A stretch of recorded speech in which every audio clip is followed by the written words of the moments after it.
Hello everyone, this week we're going to focus on Chapter 7, Developing and Managing Offerings. Let's look at developing new products for most companies, which is a constant process. Some new offerings may only be improved versions of existing offerings. The learning objectives for this week are the following. Identify an elective process for creating offerings and bringing them to market. Understand the relative importance of each step in the new offering development process and the functions within each step. Distinguish between the various forms of testing and analysis that take place before a new offering is brought to the market. Explain how organizations manage offerings after introduced to the marketplace. Explain how managing an offering may be different in international markets.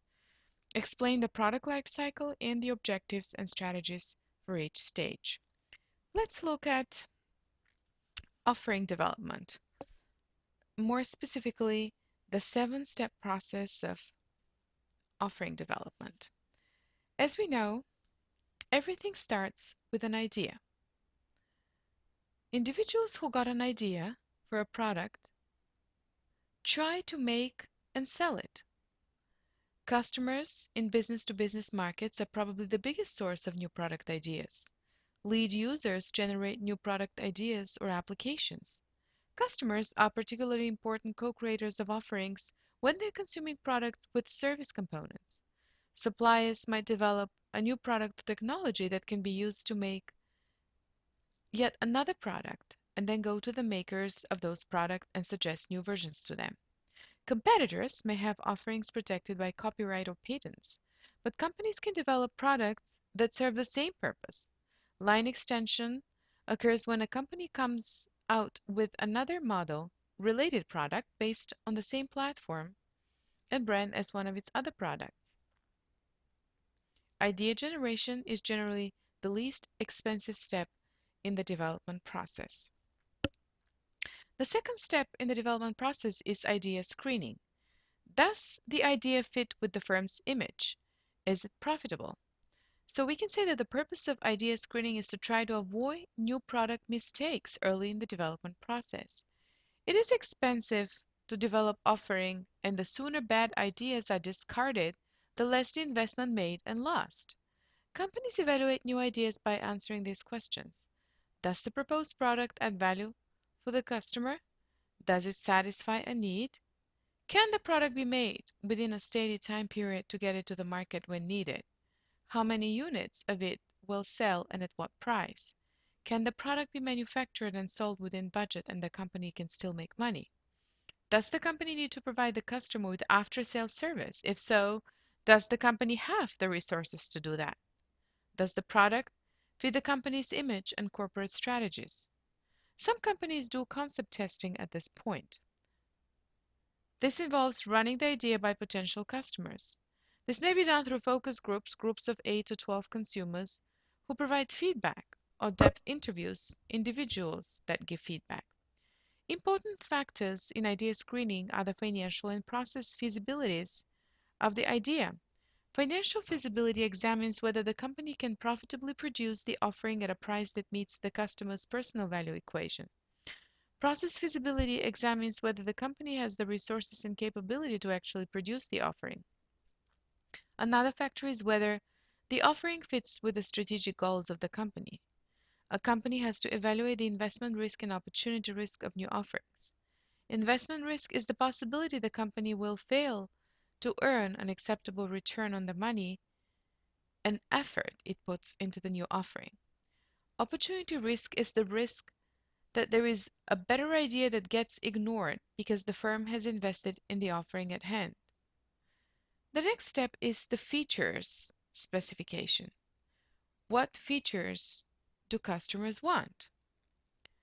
This process is also called quality function deployment, or QFD, which is the process of looking at what benefits features customers want in the new offering and then designing an offering that delivers those benefits and features.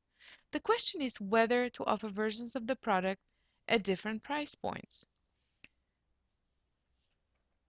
The next step is the development, which is characterized by the actual offering being designed, specifications for it being written, and prototypes being developed. Other companies will choose to develop products that are based on the same technology platform as existing products the company already makes. The next step is the testing process, characterized by alpha and beta tests. So at this point, companies develop and test market the communication plan. The product is tested by real customers, known as beta testing. These steps can be expensive, so many companies choose to do a limited launch of a product instead and let the market respond through purchases. B2B beta tests are done with lead users and preferred customers, but there should be a strong relationship between customer and company because there may still be bugs that need to be worked out with the product. Along with product testing, the company may also be testing the marketing communication plan that will be used to launch the product. Next, we go into the market launch or commercialization. Some companies they choose to do a rolling launch, releasing the offering in a limited market to further test their waters. Others release the offering to all their markets. Market tests are sometimes done to evaluate competing marketing plans. For example, one beverage maker tested a marketing plan for a new wine cooler by promoting the product as a Polynesian drink on the West Coast and an Australian drink on the East Coast. The Polynesian version proved more popular, so that is how the beverage of ultimately advertised and packaged. The next step is the evaluation. A firm will evaluate how a product is doing and make marketing decisions based on its initial success or lack thereof. Firms are also constantly in the process of evaluating their offerings and modifying them by either adding or subtracting the features and services associated with them, changing their prices and how they are marketed. So most companies put new offering ideas through a seven-step process, beginning with the idea generation stage. Ideas for new offerings can come from anywhere, including one's customers, suppliers, and competitors. The next step in the process is the idea screening stage, followed by the feature specification process, development, testing, and launching stages. After an offering is launched, it is evaluated. A company must balance an offering's investment risk, that is, the risk associated with losing the time and money put into developing the offering, against the offering opportunity risk, the risk associated with missing the opportunity to market the product and profit from it. Let's look at how companies manage new products. More specifically, how companies manage offerings after being introduced to the marketplace, and how managing offering can be different in international markets. Also, we're going to try to explain the product life cycle and the objectives and strategies for each stage. The product life cycle includes the stages the product goes through after development, from introduction to the end of the product. The product life cycle, the PLC, is a beneficial tool that helps marketers manage the stages of the product's acceptance and success in the market. Not all products go through all stages, though, and the length of the stage differs from product to product, from a company to a company. Figure 7.8 describes the life cycle and the different stages the product goes through, starting with the introduction stage, going through growth, maturity, and ending with the decline stage. Once offerings are introduced in the marketplace, the offering has to be managed effectively in order for the customer to receive value from it. The management of a new offering becomes even more complex when a company decides to introduce the product in the global marketplace. The introduction stage, also known as the commercialization stage, or the last stage of the new product development process, at, in this stage, marketing costs are highest with profits usually the lowest, as we can see from the graph. The length of the stage varies, but in the US, a company is only allowed to use the label new on a product's packaging for 6 months. So that is the law. Specific promotional strategies depend on the type of product and the competition. Personal selling is useful in establishing distribution outlets to get the product to customers. Product pricing strategies depend on type of product, competition, distinguishing value provided to customers versus existing products, and the cost of developing the product. Two major pricing strategies include penetration pricing, which is characterized by implementing a low initial price to encourage consumers to try the product, skimming pricing, which is characterized by setting a high initial price to quickly try to recoup the investment cost. It's generally used with customers that are not price sensitive and are early adopters of new products. The growth stage is characterized by increasing sales, more competitors, and higher profits. Promotional spending may increase with a focus on promoting the specific benefits of the product and how it compares to the competition. The maturity phase is characterized by sales beginning to level off, with the number of potential new customers declining and more competitors entering the market. Most products in the marketplace are in the maturity stage. Buyers are repeat customers rather than new customers. This stage usually lasts the longest of the four stages. Companies are challenged to develop strategies to extend the maturity stage of their products so they can remain competitive. Some strategies include modifying the target market, seeking new users, going after different segments, or finding new users for the product. Another characteristic is modifying the offering, changing packages, size, flavors, color, quality, etc. In foreign markets, companies have to decide if the product can be standardized or it needs adaptation to meet cultural and environmental differences. Modifying the marketing strategy for one or more marketing variables of their products.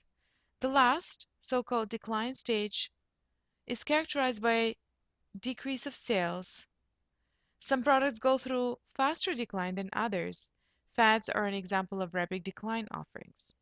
Company has to decide whether to harvest or divest offerings. Harvesting entails gradually reducing all costs spent on the product, including investments made in the product and marketing costs. Divesting involves dropping or deleting the product from the first offerings, either selling brand to another company or reducing price drastically to get rid of all the remaining inventory. Life cycles vary for different categories of products.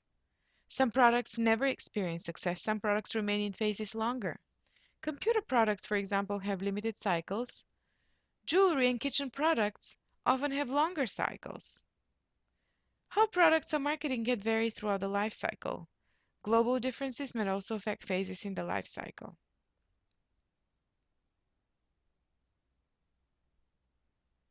We already went through the different stages. We're going to discuss how to extend the life cycles. Different strategies are employed here.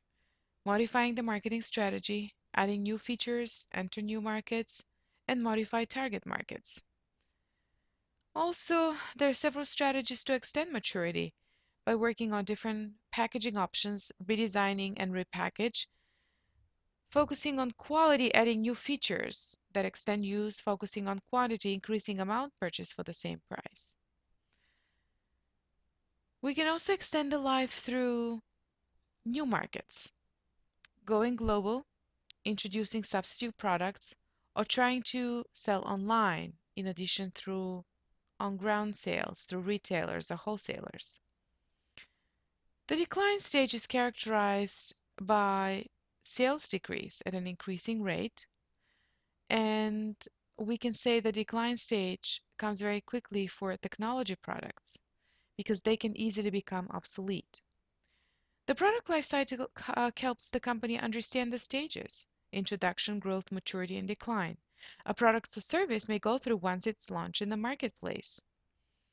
Companies modify the target market, the offering, or the marketing mix in order to extend the mature stage and keep from going into decline. If a product goes into decline, a company must decide whether to keep the product, harvest and reduce the spending on it, until all the inventory is sold, or divest and get rid of the product.